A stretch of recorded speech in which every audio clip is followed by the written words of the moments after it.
Hello साथियों, सर्वप्रथम आप सभी का स्वागत एवं अभिनंदन है। जैसा कि आप सभी जानते हैं, राजनीति विज्ञान के अंतर्गत हमारी चर्चा लोक प्रशासन पर चल रही है। उसी का आज अगला टॉपिक पर हम डिस्कस करेंगे, जो कि है एलपीजी। नहीं, आप इसको 1991 कर लीजिए।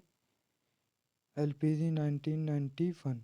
इसी तो एलपीजी 1991 के बाद लोक प्रशासन का बदलता स्वरूप, उसको हम देखेंगे आज।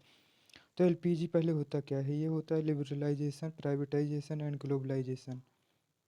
लिबरलाइजेशन ये होता है उदारीकरण, प्राइवेटाइजेशन होता है हमारा निजीकरण, और है ग्लोबलाइजेशन होता है वैश्वीकरण। इसमें हम पहला पॉइंट देखेंगे, लोक प्रशासन का बदलता स्वरूप है। तो पहला पॉइंट, राज्य का पश्चवेलन सिद्धांत तथा गैर नौकरशाहीकरण पर बल, जो कि इंग्लिश में इसको कहते हैं golden handshake scheme. Second point हमारा कहता है लोक प्रशासन नियंत्रणकर्ता के स्थान पर प्रोत्साहनकर्ता बन गया है। और तीसरा पॉइंट कहता है प्रशासन में 3E का समावेश हो गया है। ठीक। उसका चौथा पॉइंट हमारा कहता है लोक प्रशासन में जनसंपर्क और जन सहभागिता पर बल दिया जा रहा है आज के टाइम में। उसके बाद पांचवा पॉइंट कहता है नागरिक अधिकार पत्र, आरटीआई और सामाजिक अंकेक्षण, सोशल ऑडिटिंग, उपभोक्ता संरक्षण जैसे नवाचार इसमें देखने को मिलते हैं। छठा पॉइंट हमारा कहता है प्रशासन में सूचना प्रौद्योगिकी का बढ़ता प्रयोग, ई गवर्नेंस आज हमको देखने को मिल रहा है।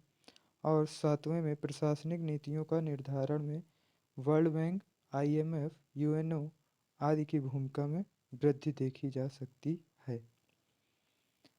इसके बाद हम अगला अपना देखेंगे टॉपिक, वो है विकासशील व विकसित देशों में लोक प्रशासन की भूमिका। सर्वप्रथम हम देखते हैं विकसित देशों के प्रशासन में विशेषताएं। पहला है विकेंद्रीकृत प्रशासन होता है, ठीक, विकसित देशों में इस लोक प्रशासन के कारण। दूसरा, राष्ट्रीय कानूनों के प्रति प्रतिबद्धता देखी जाती है। और तीसरा देखा जाता है पारदर्शिता युक्त जवाबदेही और उत्तरदायी प्रशासन, TAR। ठीक।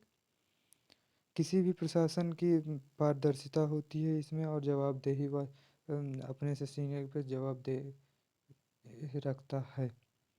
चौथा पॉइंट हम देखेंगे, चौथा पॉइंट हमारा कहता है पेशेवर नौकरशाही होती है। पांचवा कहता है जन भागीदारी युक्त प्रशासन होता है, इसमें जनता की भागीदारी होती है प्रशासन के साथ।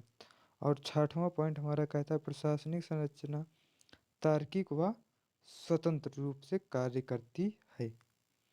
फिर हम देखेंगे विकासशील देशों के प्रशासन की विशेषताएं। अब पहला इसमें हम देखते हैं प्रशासन में भ्रष्टाचार व लाल फीताशाही देखने को हमको मिलती है।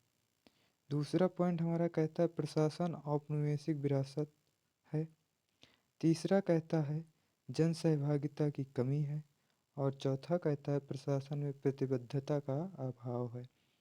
पांचवा पॉइंट कहता है संक्रमणकालीन प्रशासनिक व्यवस्था है। और छठा पॉइंट कहता है अकर्मण्यता व रूढ़िवादिता देखने को मिलती है। इसमें हम देखते हैं कि प्रशासन की भूमिका क्या है। ठीक। प्रशासन की भूमिका में हमारा पहला पॉइंट कहता है सरकार के उद्देश्य प्राप्त करने का यह साधन है लोक प्रशासन। ठीक। सरकार के उद्देश्य को प्राप्त करने का। और दूसरा, जन कल्याण का माध्यम है प्रशासन। भाई, किसी भी कार्य योजना को लागू करने के लिए हमें प्रशासन की जरूरत पड़ती है। तीसरा, एकता, अखंडता व शांति व्यवस्था बनाए रखना प्रशासन का कार्य है। छठा, लोकतंत्र का वाहक व रक्षक प्रशासन है।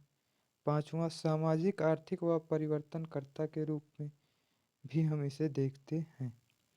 छठा पॉइंट हमारा कहता है सभ्यता, संस्कृति व कला के संरक्षणकर्ता के रूप में यह कार्य करता है प्रशासन। सातवां पॉइंट कहता है विधि व न्याय प्रदान करता है। और आठवां कहता है आजीविका का यह एक माध्यम भी है। नौवां पॉइंट हमारा कहता है लोक प्रशासन अध्ययन के विषय के रूप में है। 10वां पॉइंट कहता है प्राकृतिक व मानवीय आपदा के निवारक के रूप में यह कार्य करता है। जबकि 11वां पॉइंट कहता है मानवाधिकारों के संरक्षणकर्ता के रूप में भी यह एक कार्य करता है। और 12वां हम देखेंगे प्रशासनिक नीतियों का प्रसारण करता व प्रशासनिक नवाचारों का प्रारंभ करता भी यह है।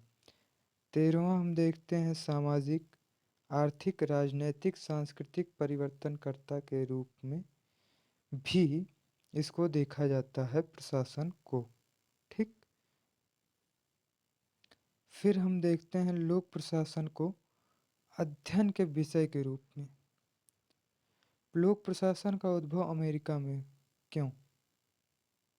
यूएसए में लूट प्रणाली स्पॉइल सिस्टम की समाप्ति हुई।